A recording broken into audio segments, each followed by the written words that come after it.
Picture in your mind's eye that you, right now, are crossing the Yam Suf. It is an awesome experience in the truest sense of the word. It's not a joyous experience. It's actually a very frightening experience with the water towering stories above you and above your family, above everyone you've ever known and loved. Those walls are there to protect you, but they also, in a certain respect, threaten you. And as you walk through the Yam Suf, you're not ready to sing Shira. That'll happen when you get to the other side. But for now you hold your breath and you hold your tongue.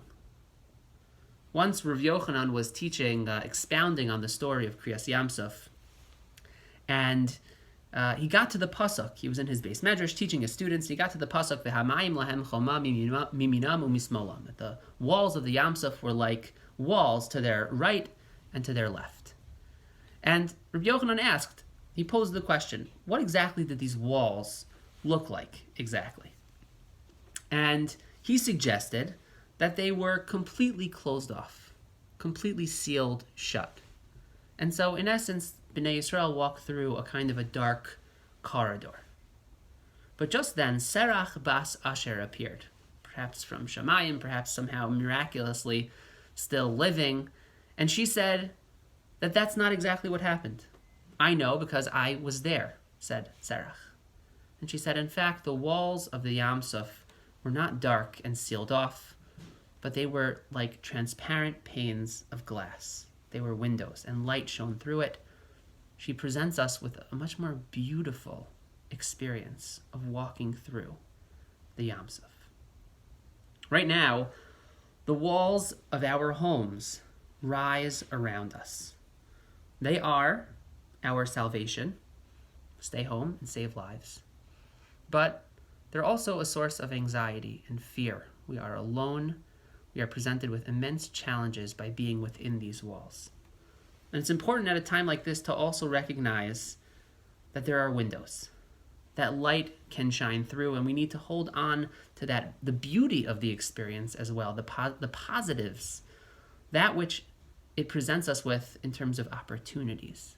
We have to think about that. Not just, things could be worse, but even to go a step beyond that. In Parshas Tzav, we read about the commandment to give, we read about the mitzvah to give a karban toda, traditionally translated as a thanksgiving offering. And you give this thanksgiving offering to Hashem after you have come out of the other end of a very frightening, potentially life-threatening experience. You're sick and you get better, you give a karban toda. You take a journey through the desert or across an ocean, you give a karban toda. You go to jail and you're freed, you give a karban toda. And it's fairly logical that one would take such an opportunity to give thanks to Hashem. But Rav David Kimchi, the Radak, has a fundamentally different explanation for what a karban toda really is. His interpretation is as follows. He says the language of karban toda does not mean thanks. It's not a language of gratitude.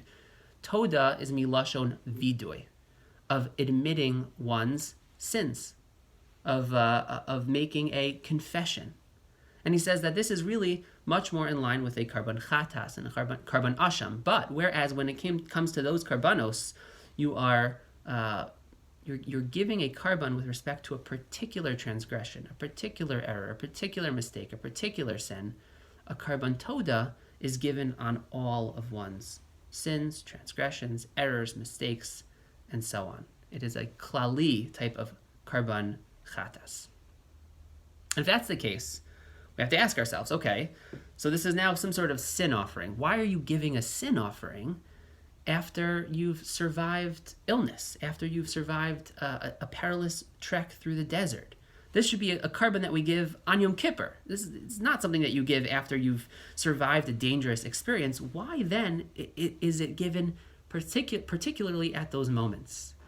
And I think the answer is actually incredibly profound, and that is that when you have a life-threatening experience, your life is thrown out of its normal orbit. The normal rhythm of life is completely changed. And that gives you a gift of clarity and perspective. The person who is healed from an illness suddenly understands the value of time, suddenly has a new understanding of, wow, before I got sick, I spent so much time on petty grievances and on pursuits that don't really add value to my life. And that person feels a certain sense of regret, but with that sense of vidui and confession it's accompanied by a resolve that now that I'm on the other side of this, I'm going to do better. It's a perspective that you can't just stumble upon. Even with Elul and working on tshuva, this type of remarkable transformative paradigm shift can only happen when you have certain experiences in life that really take you out of the normal trajectory of things. A person who comes out of jail suddenly understands, when I get back into the real world, it's not going to be business as usual. And that type of transformation, as I said, it's not really possible unless you have an experience like that, when you are really thrown out of your normal orbit. That's what gives you the ability to give this klali carbon toda, this vidui that is far-reaching and that touches every corner of your life. My friends, the experience that we are having, you, me, and billions of people in the world right now, is just such an experience. It is, of course, very scary. No one would ever ask to be in the experience, to be in the moment that we are in right now. But we're in it.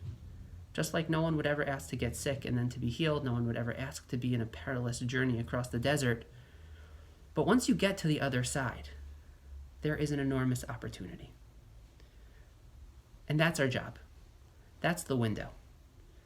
This experience can just be a dark corridor for us. It can just be frightening. But it also has the opportunity to be an enlightening experience, literally. There can be windows here, and we can open up those windows by seizing the opportunity that we are given, by being so fundamentally thrown out of the regular orbit and rhythm of life to reassess, to think anew about what is truly important and what is perhaps not really so high up on our list of priorities. This is a gift. That is the window. And if we seize on that opportunity right now, this Shabbos Hagadol, we can transform the experience. And when we get to the other side, Be'ezrat Hashem, I know we will be able to sing Shira.